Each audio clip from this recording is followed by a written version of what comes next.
Hi, I'm Dr. Druv, and welcome to my YouTube channel.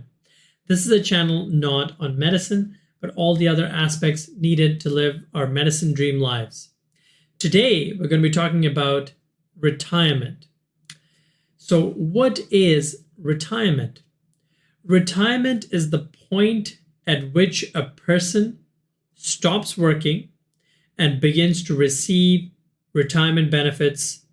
So, in the case of Canada, such as the Canada Pension Plan, or income from their own retirement savings called the Retirement Income Fund if they happen to have an RRSP, or Life Income Fund if they happen to have something called LIRA, or Locked In Retirement Account.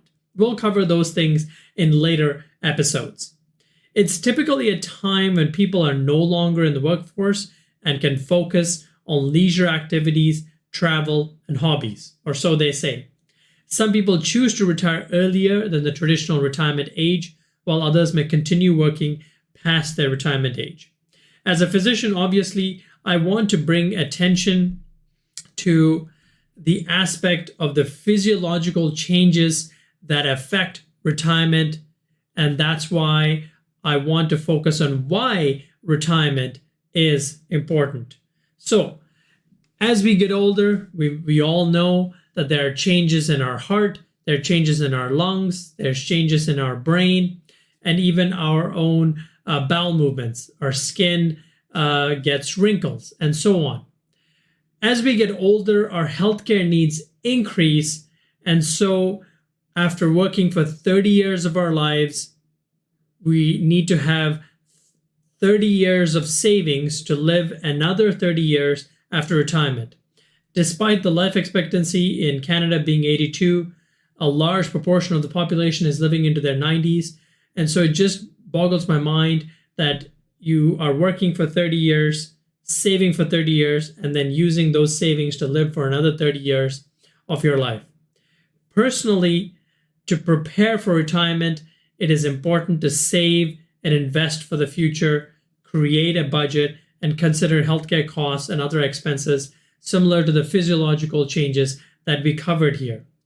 The vast majority of people are likely working to save for retirement and maybe children's education.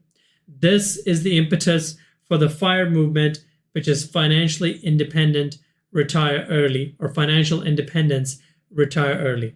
Various other terms have been used, such as SLOFI, Coast FIRE, sole purpose, living intentionally, financial independence to live exceptionally, and so on and so forth. All of these concepts work around how do we save for retirement and then not run out of money.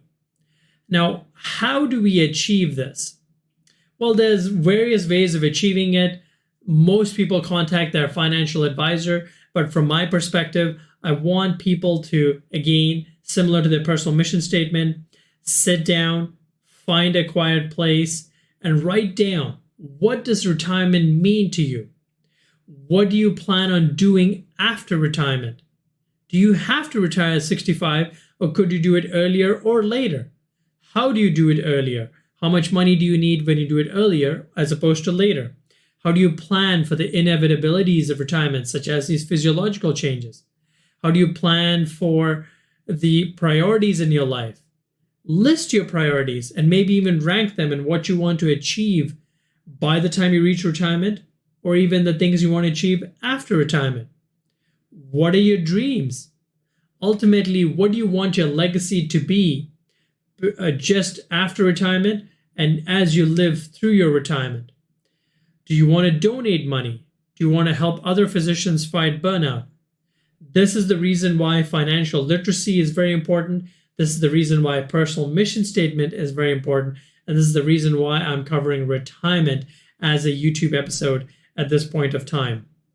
You can see that values being created in your working career are helping you to create values in imagining your life into retirement. And as we talked about from the concept of affirmations, your subconscious mind works towards your personal mission statement and creates goals with respect to that.